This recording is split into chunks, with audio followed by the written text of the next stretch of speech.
Bom, estamos aqui mais uma vez.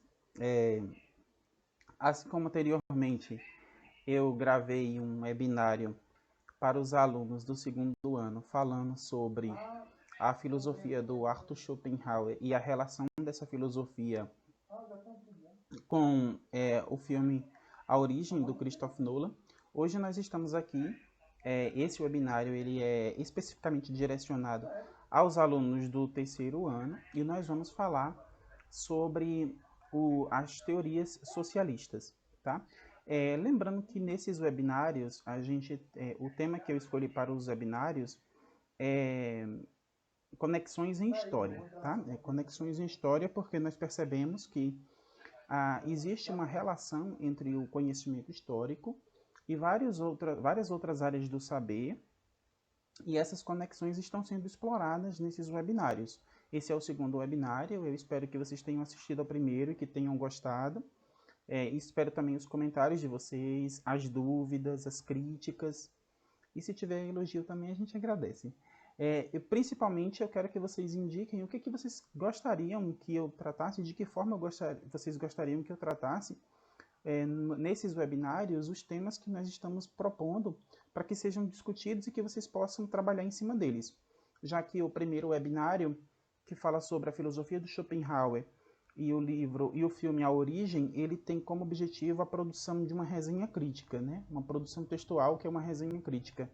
E esse webinário sobre as teorias socialistas, ele tem como objetivo para os alunos redigirem um ensaio. E como redigir um ensaio sobre um tema tão polêmico, sobre um tema tão complexo, sobre um tema tão controverso, né? Como a gente vai falar sobre esse tema? E, sobretudo, como nós vamos falar sobre esse tema se o professor ele colocou lá como tema do ensaio os erros e os acertos do socialismo, do humanismo socialista, né? Eu coloquei lá como humanismo socialista. Primeiramente, eu gostaria de explicar para vocês que essa expressão humanismo socialista, ela aparece muito recentemente em uma obra extremamente divulgada, falada, elogiada, criticada também, que é a obra de um professor de história da Universidade Hebraica de Jerusalém, o Noah Yuval Harari. Bom, eu não lembro bem a ordem, viu, gente? Eu sempre confundo. Eu sei que tem Noah no nome dele, Yuval e Harari, mas a ordem geralmente eu acabo misturando aí. Eu não sei se é Noah Yuval Harari ou se é Yuval Noah Harari. Enfim. Bom, o Harari, isso é fato, né? A gente pode chamar ele pelo sobrenome que é como na comunidade científica geralmente se referem aos pesquisadores, aos cientistas. O Harari, em um dos seus livros, ele acaba trazendo essa expressão de humanismo socialista, né? Ele coloca aí basicamente 3 humanismos que vieram a propor as estruturas do mundo atual, né? O humanismo socialista, o humanismo nazista, nazifascista, e aí algumas pessoas questionam, o nazifascismo foi uma espécie de humanismo? Então, e aí a gente vai se concentrar basicamente que é no humanismo socialista, né? Porque é o tema sobre o qual vocês vão discorrer no ensaio de vocês. Então, para começar a falar sobre as teorias socialistas, a gente vai ler aqui para vocês uma frase que tem logo no início do Manifesto do Partido Comunista, do Karl Marx e do Engels, só para a gente aguçar um pouco a nossa discussão. Né? No primeiro capítulo do manifesto, o Marx e o Engels escrevem a seguinte frase: a história de todas as sociedades que existiram até nossos dias tem sido a história das lutas de classes. A gente vai começar com essa frase é icônica do socialismo e do comunismo, está no manifesto do Partido Comunista, e aí é onde entram as dúvidas dos alunos, é onde entram as dúvidas da sociedade em relação ao socialismo, em relação ao comunismo. Geralmente na nossa sociedade, o que é que vai acontecer? Nós brasileiros, a maioria dos brasileiros, eles vão confundir socialismo com comunismo. A primeira confusão que é feita é justamente essa. Socialismo e comunismo são a mesma coisa. Isso é o que a gente mais ouve. Mas socialismo e comunismo não são a mesma coisa. Então, quando a gente fala em socialismo, a gente está falando de, na verdade, socialismos, no plural. Tá? A primeira coisa, nós vamos começar da origem dessa doutrina social. Nós podemos classificar o socialismo como uma doutrina social. Tanto que na história, a gente vai estudar o socialismo como uma das doutrinas sociais ou uma das linhas de pensamento sociais que surgiram no século XIX. Ao lado de quem? Ao lado do anarquismo, ao lado do anarcossindicalismo, deixe-me ver, anarquismo, socialismo, sindicalismo. Então a gente vai estudar aí ao lado dessas outras doutrinas sociais que surgiram no século XIX. E o liberalismo ele acaba ganhando força também. Né? O liberalismo a gente sabe que ele surge, na verdade, com o iluminismo, né? O liberalismo econômico ele surge no iluminismo. Depois o liberalismo ele vai adquirindo novos contornos e ele vai também se tornar uma doutrina que vai acabar fazendo uma forte oposição ao socialismo, principalmente do ponto de vista político e econômico. Então, o socialismo ele surge nesse contexto do século XIX como uma doutrina social. E esse socialismo que surge no século XIX, ele é influenciado pelo contexto da época. Nós estamos próximos às revoluções burguesas, né? Quais são as revoluções burguesas? Quando a gente fala em revolução burguesa, a gente está falando basicamente, em primeiro lugar, a gente está falando da Revolução Francesa. Em segundo lugar, nós estamos falando das revoluções inglesas, a Revolução Gloriosa, a Revolução Puritana. E, basicamente, a gente está falando também da Revolução Industrial. Né? Essas revoluções burguesas, elas alteraram toda a dinâmica social, política e econômica da Europa e, posteriormente, né, e depois do mundo, a partir do século XVIII e XIX. Né? A gente vai pegar aí, por exemplo, as revoluções inglesas lá na Inglaterra, elas abriram espaço para a Revolução Industrial. Foi graças a essas revoluções burguesas na Inglaterra, a Revolução Puritana, a Revolução Gloriosa, que a Inglaterra ela acabou reunindo condições para que ela se tornasse a pioneira na Revolução Industrial. E a Revolução Industrial, ela mudou basicamente a forma de se produzir, ela mudou então o sistema produtivo e também mudou as relações de trabalho, tá? E é isso aí que vai acabar influenciando o surgimento de novas ideias. Essas ideias, elas vão ter, na verdade, uma ambição prática, mudar a sociedade, né? Naquele tempo, um pouquinho diferente de hoje, talvez, as ideias não ficavam só no papel, né? O manifesto do Partido Comunista não ficou só no papel. Foi um manifesto que foi muito levado a sério e colocado em prática. Então, a gente está falando aqui do surgimento da doutrina socialista. Então, no surgimento da doutrina socialista, a gente vai ter o que a gente chama o primeiro, né, socialismo, que é o socialismo utópico. Por que utópico? Porque era um socialismo muito idealizado, lembra muito o idealismo do Hegel, né, que inclusive o Karl Marx e o Engels vão criticar quando eles passarem a sistematizar, quando eles passarem a elaborar a sua teoria do socialismo, que vai ser chamado de socialismo científico ou também de marxismo, porque o socialismo utópico ele era muito fantasioso, ele era muito ideal, ele era muito bom. O que significa a palavra utópico? A gente estuda isso também em redação, na hora de redigir a conclusão, né, que a conclusão ela não pode ser utópica. Quando é uma conclusão que traz aí uma proposta de solução, né, ou de intervenção social. Ela não pode ser utópica. E o que seria uma coisa utópica? Algo que é muito bom, maravilhoso, perfeito, espetacular, mas que na prática não funciona, não acontece, não existe. É tanto que o nome utopia, para a gente não se aprofundar muito, mas vem de uma obra do Renascimento, de um escritor inglês, de um filósofo inglês, né? O Thomas More, ou Thomas Morus, o nome dele aparece em duas grafias, que é Utopia, que é basicamente isso, né? Retrata aí uma sociedade ideal, mas que não existe na prática, não seria possível existir na prática.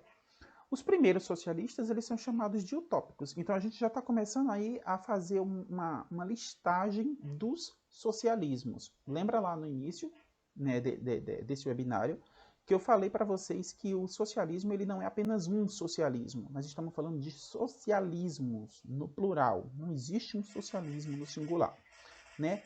De uma maneira geral, eu já vou apresentar aqui um quadro geral para vocês. O socialismo, a gente pode classificar ele como socialismo utópico, que é esse primeiro que a gente está falando aqui agora. A gente tem o socialismo científico, que também é chamado de marxismo. A gente tem o comunismo, que é um socialismo dentro do socialismo científico um pouquinho mais radical que o socialismo propriamente dito. A gente pode classificar o socialismo também em socialismo real e socialismo ideal. Tá.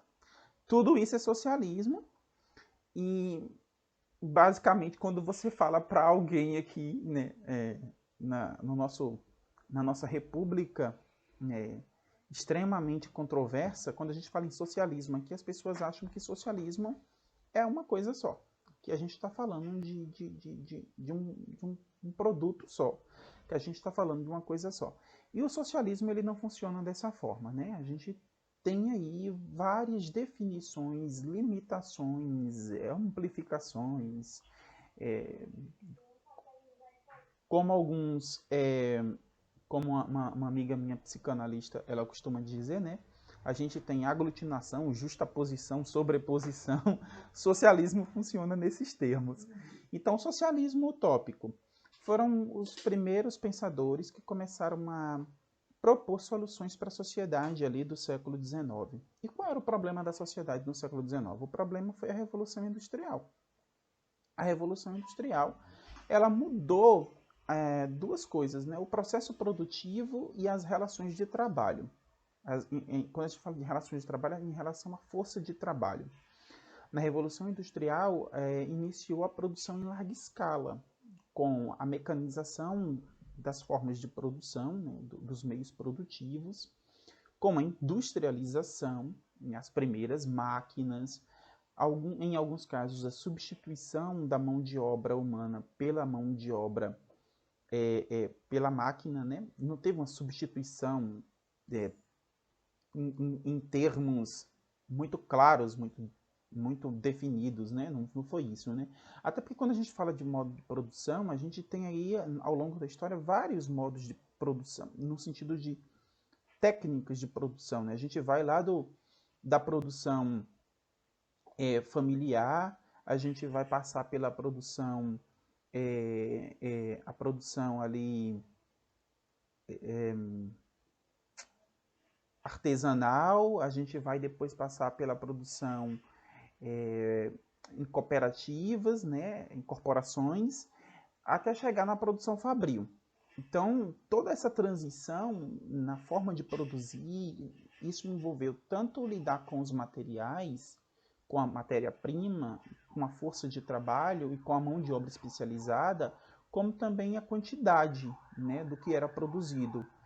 No modo de produção fabril, que é justamente o modo de produção ali da industrialização, da Revolução Industrial, essa produção é em larga escala.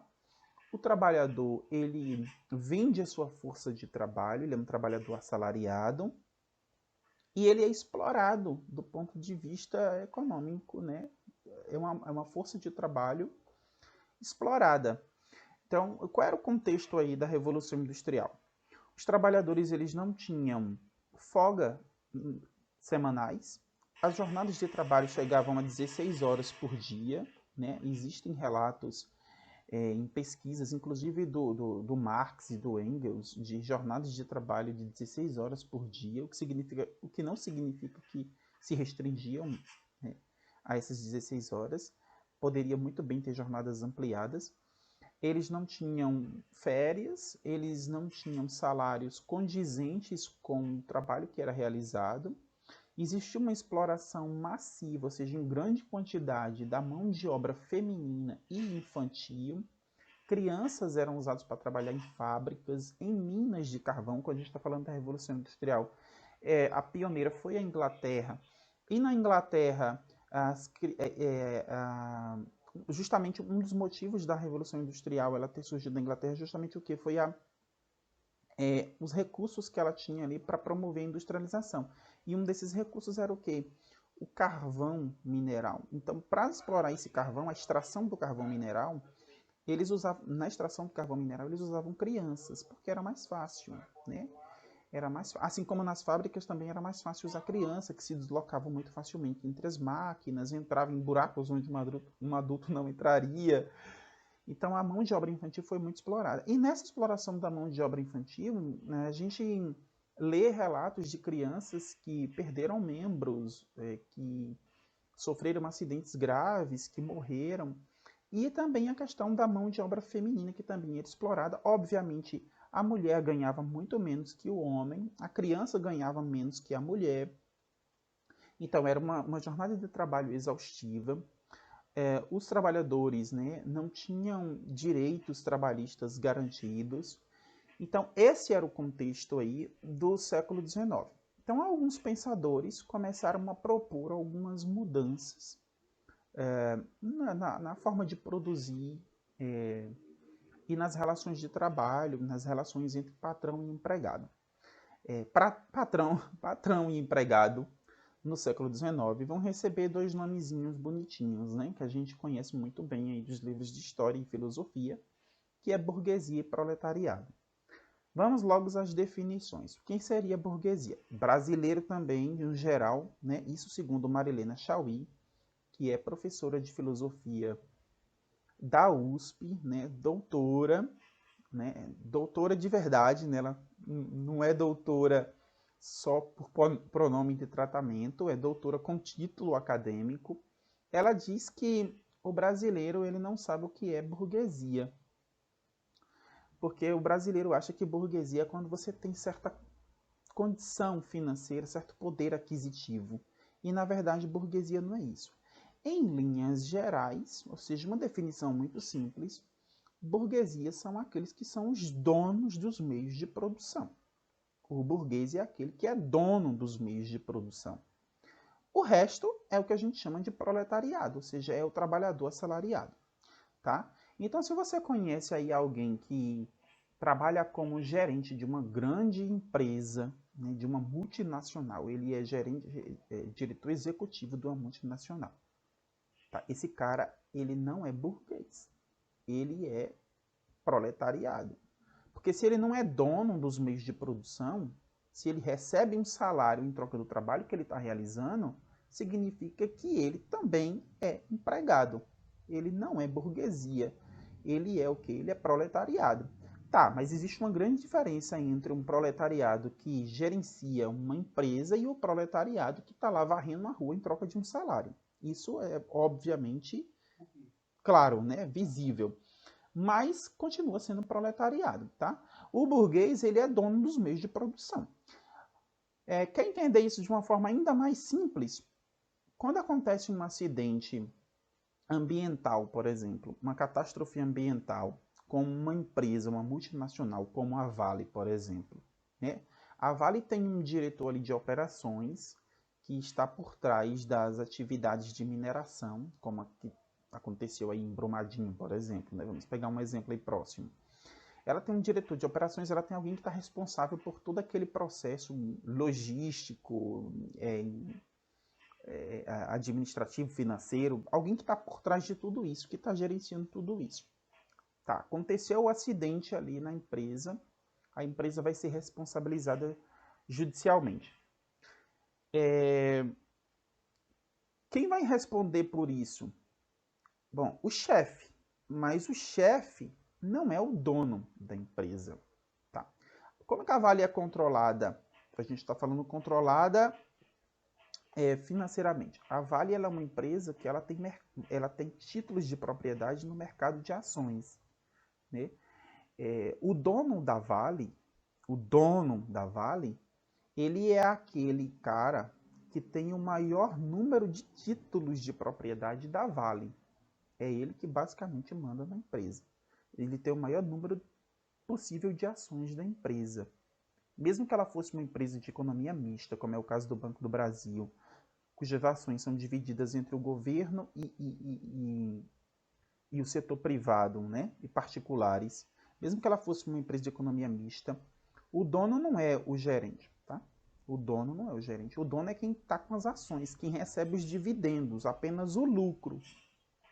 O dono é quem recebe o lucro. Aquele que trabalha para a empresa lucrar, ele é proletariado.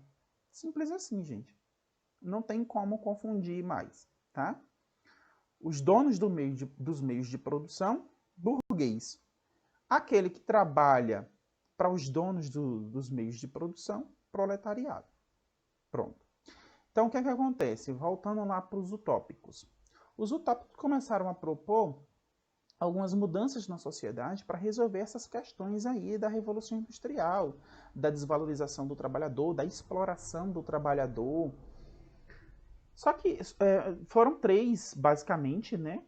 A gente trabalha sempre em história com três desses socialistas utópicos, que são o Robert Owen, o Charles Fourier e o Saint-Simon.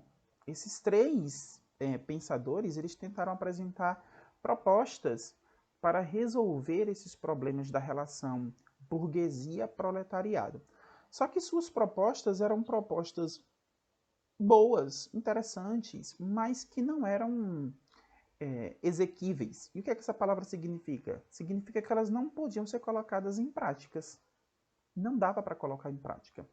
Inclusive, um deles, né, um desses pensadores aí que propuseram essas mudanças nas relações de trabalho e de produção, o Robert Owen, era burguês. Tá? E ele tentou colocar em prática as ideias dele nas suas próprias empresas. O resultado não foi muito legal, não. Então, fracasso. O socialismo utópico foi um fracasso. Logo depois veio o Marx e o Engels com uma teoria que explicava as relações de trabalho, as relações de produção, né? a força produtiva, as relações de trabalho, e criava uma ideia de modo de produção. O Marx ele vai trabalhar em cima da filosofia do Hegel, do idealismo hegeliano, só que ele vai desenvolver duas linhas de pensamento, que é o materialismo dialético e o materialismo histórico. O materialismo dialético, basicamente, ele vai falar da capacidade da consciência de manter uma relação com o mundo material. Só que é o mundo material que influencia a consciência, e não a consciência que influencia o mundo material. Basicamente isso, fora um pouco do idealismo hegeliano. E o materialismo histórico são essas relações dialéticas aplicadas ao modo de produção ao longo da história, aplicada às formas de produzir ao longo da história. É daí, por exemplo, que a gente vê aí aquela teoria dos modos de produção, o modo de produção asiático, o modo de produção escravista, o modo de produção feudal e, por último, o modo de produção capitalista. Então, esses conceitos, né, materialismo histórico, materialismo dialético, modo de produção, do modo de produção asiático até o modo de produção capitalista, são conceitos extremamente complexos, que não dá para a gente falar sobre eles assim de uma forma rápida, a gente levaria bastante tempo. E se eu for começar a falar sobre cada um deles, a gente vai ficar aqui até umas 4 da manhã. Então vamos falar de uma forma mais superficial sobre o socialismo científico. Tá. O que é que o Marx ele falava basicamente? Bom, existe uma relação básica, como eu li ali no Manifesto do Partido Comunista, que é, durante toda a sociedade existe uma luta de classes. Os modos de produção que o Marx trata, né, vão falar sobre essas lutas de classes. E ele divide essas classes no século que ele viveu em burguesia e proletariado. Burguesia, os donos dos meios de produção, e proletariado, o trabalhador assalariado. O Marx ele vai agora entrar em uma questão teórica bem interessante, que é, nessa relação de trabalho, né, de modo de produção e das relações de trabalho, né, a força de produção e a relação de trabalho vai levar a uma questão bem curiosa, que é o enriquecimento da burguesia pela exploração do trabalhador, pela exploração do proletariado. E o Marx explica isso da seguinte maneira. O trabalhador, né, o proletário, ele vai trabalhar durante um mês em uma fábrica. Suponhamos que ele trabalha numa fábrica têxtil, que foram as primeiras fábricas que surgiram durante a Revolução Industrial. O trabalhador ele vai trabalhar ali durante um mês nessa fábrica têxtil. Ele vai produzir, né, tecidos durante um mês. O salário que esse trabalhador recebe não cobre todo o trabalho que ele fez durante um mês. Ou seja, o salário que esse trabalhador recebe cobre o mês, suponhamos que o mês tenha 30 dias. O trabalhador ele executou suas tarefas durante 30 dias, produzindo tecidos, com a ajuda de uma lançadeira. Ele recebe ali um salário no final do mês do seu patrão, né, do burguês, dos donos dos meios de produção. E esse salário que ele recebe é o equivalente a pagar apenas 10 dias de trabalho que esse proletário, né, que esse trabalhador executou. E para onde vai os outros 20 dias de trabalho? Que é o que a gente chama de trabalho excedente, ou seja, o trabalho que sobrou, mas que não foi pago. Isso aí o Marx ele vai chamar de mais-valia. Por quê?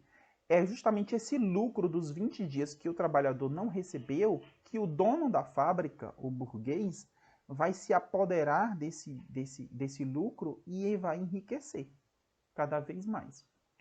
Então, notaram que, segundo Marx, a gente nunca recebe o necessário, o suficiente, na verdade, pelo aquilo que nós trabalhamos. Nós sempre recebemos uma parte daquilo que nós produzimos. Né? Se nós produzimos em um trabalho aí para qualquer setor, né? Se nós produzimos 40 mil por mês, né? Nós recebemos apenas 4 mil de salário. Para onde foi os outros 36 mil? Foi para o burguês, foi para os donos dos meios de produção. É a mais-valia, é aquilo que foi tirado de nós, é o trabalho excedente que nós não recebemos por ele. Então existe aí, segundo Marx, uma exploração do trabalhador pelo burguês, pelos donos dos meios de produção. E aí qual era a proposta do Marx para resolver isso? Revolução. Simples assim, quer dizer, não é tão simples assim, revolução nunca é simples. Revolução sempre termina em deixa para lá. Então, a solução que o Marx achou foi revolução. Nós vamos fazer uma revolução, nós vamos escrever o Manifesto do Partido Comunista, nós vamos formar sindicatos, nós vamos formar uma organização internacional socialista. E agora vem a diferença entre socialismo e comunismo. O socialismo seria a primeira fase dessa grande mudança na sociedade promovida pelos trabalhadores. Os trabalhadores reivindicariam seu papel, seu lugar na sociedade.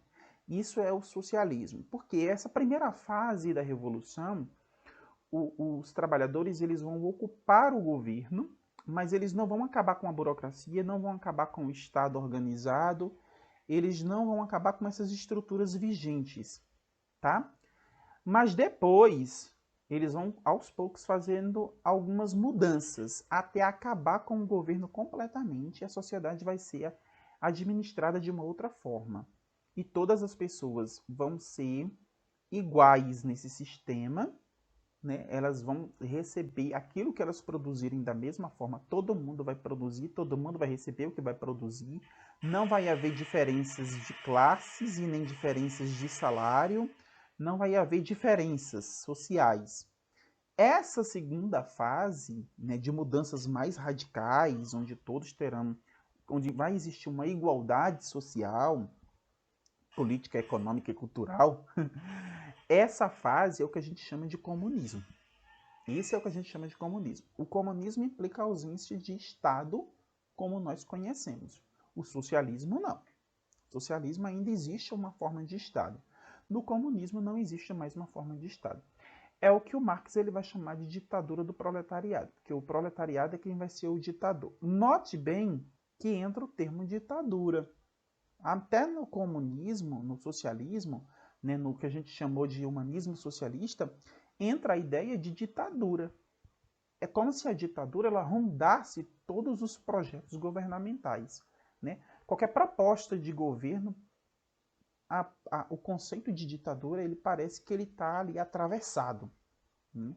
Por mais que seja uma ditadura do proletariado, é uma ditadura, né? Não deixa de ser uma ditadura.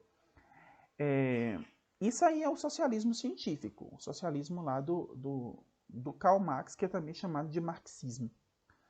E depois desse socialismo aí, restou a gente falar de mais dois, né? Que é o socialismo real e o socialismo ideal. O socialismo ideal são essas ideias, essas teorias que foram colocadas justamente por esses pensadores, do Marx até o Gramsci. O Gramsci foi um filósofo também que ele era marxista, né? Era socialista, ele seguia essa linha de pensamento aí e que fez algumas contribuições também para a teoria, né? Para as teorias socialistas. O Gramsci ele foi bastante atuante nesse sentido, né? E acabou ampliando um pouco essas ideias do socialismo científico. Esse socialismo que está aí no mundo das ideias e que funciona no mundo das ideias, que funciona na teoria, é o que a gente chama de socialismo ideal, né? O socialismo ideal ele prega basicamente o quê? Uma igualdade de condições para as pessoas, né? Trabalhos que sejam remunerados dentro daquilo que a pessoa produz, né? Acaba com a ideia de exploração do trabalhador, uma sociedade mais igualitária, mais justa, mais fraterna. Isso parece muito os ideais da Revolução Francesa, né? Que parece muito os ideais iluministas, né? Os pensadores iluministas do século XVIII. Existe por trás também do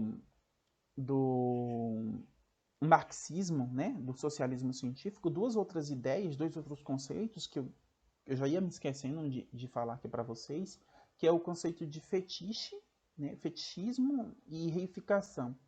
Só que pelo tempo que eu já estou vendo que está durando esse webinário, a gente vai pular esses dois conceitos, tanto de fetichismo como o de reificação. Então, vamos partir agora para o que seria o socialismo real. Tá. O socialismo real foi o socialismo, as ideias, as teorias socialistas colocadas em prática, né? Vamos sair da teoria, vamos colocar em prática esse monte de ideias aqui desse povo que aparentemente eram normais, mas de perto não eram tão normais. Né? Vocês já viram a barba do Marx? Deixa para lá. Então, o socialismo real é esse socialismo colocado em prática. Primeira experiência socialista, né? Se é que a gente pode chamar de primeira experiência socialista. A primeira que eu vou citar aqui, né? A Comuna de Paris. Foi uma experiência socialista. Deu certo? Alguns meses. Comuna de Paris deu certo por alguns meses. Então, vamos para a segunda experiência socialista. Uma implantação do socialismo mais radical.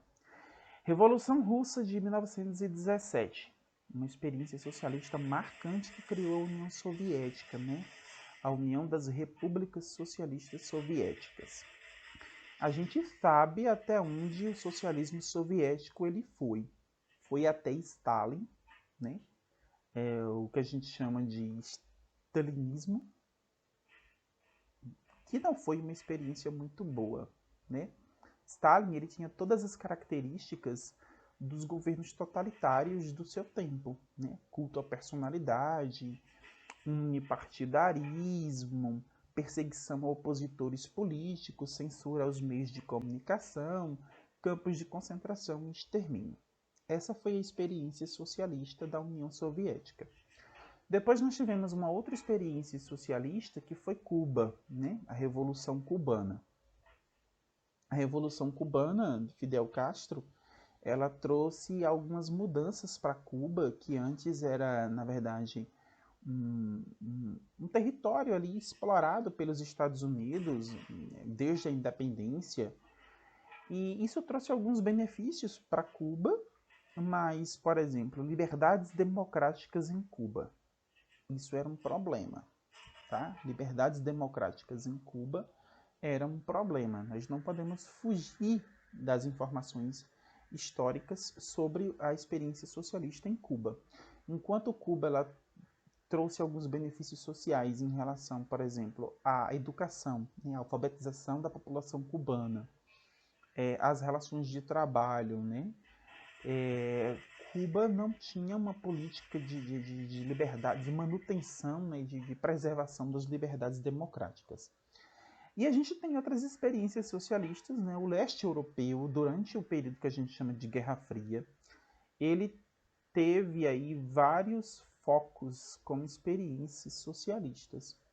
E esse socialismo real, né, que é o socialismo colocado em prática, ele foi se dissolvendo, ele foi ruindo, ele foi entrando em ruínas aí em vários países, né? A União Soviética se dissolveu, né? Formou a Comunidade de Estados Independentes.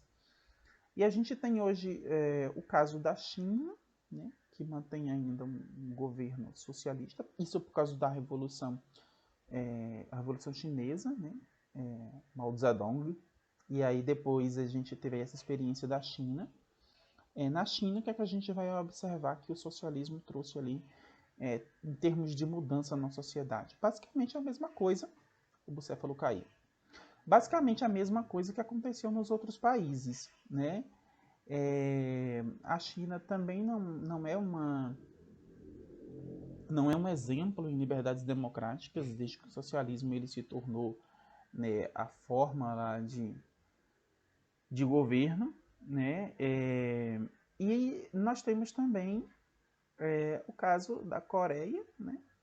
Então, assim, o socialismo real ele acabou demonstrando que as ideias do Marx e do Engels eram, do ponto de vista teórico, ideias extremamente interessantes, né? Que levariam uma sociedade a algumas mudanças necessárias, que discutem e criticam algumas posturas, principalmente da burguesia, né, e do sistema capitalista, aponta muitas falhas do sistema capitalista, mas quando a gente traz todas essas teorias para serem colocadas em prática, a gente tem um problema muito grande que é manter esse equilíbrio entre teoria e prática e fazer com que as teorias elas se tornem, na prática, tão boas quanto elas são no papel, né? Isso visto de uma forma geral. Mas cabe a cada um de nós fazer a sua própria leitura das teorias socialistas. E para começar, eu gostaria que vocês começassem a estudar um pouco mais desse assunto, partindo justamente aí do princípio do socialismo utópico, entendendo o que foi o socialismo utópico, quais foram as propostas, o que é o socialismo científico, o chamado marxismo, né? Não vou pedir que vocês leiam agora o livro O Capital, né, do Marx, porque é um livro que tanto vocês não vão encontrar com facilidade, como também é um livro extremamente complexo para uma leitura agora, mas vocês podem ler alguns artigos que vão fazer aí alguns apontamentos, que vão dar alguns direcionamentos de como vocês podem entender o livro Capital, né, do Marx. Vocês podem ler inicialmente o Manifesto do Partido Comunista, para entender um pouco mais, o Gramsci, tentar ler alguma coisa do Gramsci, e basicamente dar uma estudada no socialismo real, né? As tentativas de transformar as teorias socialistas em projetos políticos exequíveis, né? Aplicados à sociedade. Desde a Comuna de Paris, né? Até aí passando pela Revolução Russa de 1917 e também pelo socialismo aí na China, né? O Mao Zedong e todas as consequências do socialismo na China. Então, a mudança de sistema econômico, né? As mudanças culturais, o grande salto para frente, a revolução cultural, né? Tudo isso que a Revolução Chinesa ela trouxe em termos de mudanças na sociedade, baseada, né, inspiradas, essas mudanças foram inspiradas nas teorias socialistas. Eu sei que são muitas informações, é muita coisa para pensar e para processar de uma vez só, mas a gente vai tentar fazer isso aos poucos, vocês precisam tentar fazer isso aos poucos. Primeiro, para não criar e não manter certos preconceitos sobre o humanismo socialista. E depois, para que vocês possam chegar a conclusões próprias e também ter opiniões próprias, pontos de vistas que são baseados na visão de vocês sobre tudo isso, sobre aquilo que vocês aprenderem, sobre aquilo que vocês observaram e que continuam observando e que podem observar na nossa sociedade, né? Até porque quando a gente estuda o socialismo, a gente vai ver, e o comunismo, né, a gente vai ver que no Brasil ele chega também, as ideias socialistas elas vão chegar no Brasil e elas vão influenciar bastante a nossa sociedade, porque vai surgir por aqui, como a gente viu na aula sobre a Era Vargas, né, o Partido Comunista, a gente vai ver aí, né, no Brasil alguns movimentos que foram influenciados pelas ideias, né, pelas ideias do socialismo científico, né, e algumas mudanças que a sociedade passou ao longo dos anos do século XX, do século XIX para o século XX, do século XX para o século XXI, tiveram grande peso desses movimentos socialistas pelo mundo. Então a gente precisa analisar tudo isso de uma maneira contextual, ou seja, de uma forma ampla, e não simplesmente a partir da nossa visão restrita, baseada praticamente no que a gente ouviu falar nesses memes, nessas publicações de redes sociais, nesses textos de astrólogos. Então a gente tem que se basear no que escreveram, no que falaram os especialistas no assunto, que são quem? Os historiadores, os economistas, os filósofos. Até historiador, se ele falar sobre o assunto, dê preferência àquele que seja um historiador da área de história econômica, né? E não um historiador cultural, né? Ou da área de história social, que está um pouco distante aí das pesquisas em torno desse tema, né? Ele vai ter um conhecimento, é óbvio, mas ele vai ter um conhecimento muito parcial, um conhecimento muito limitado. Então a gente procura incentivar vocês a começarem a estudar esses assuntos a partir da visão dos especialistas. Eles estão aí para isso, né? Só para finalizar e para vocês entenderem isso de uma vez por todas, a gente insiste muito nisso, mas para vocês entenderem isso de uma vez por todas, eu vou mencionar aqui uma pequena anedota, não sei se é uma anedota ou uma metáfora, eu não sei como classificar isso direito, mas é uma coisa que a gente usa numa técnica chamada storytelling, que é o seguinte, né?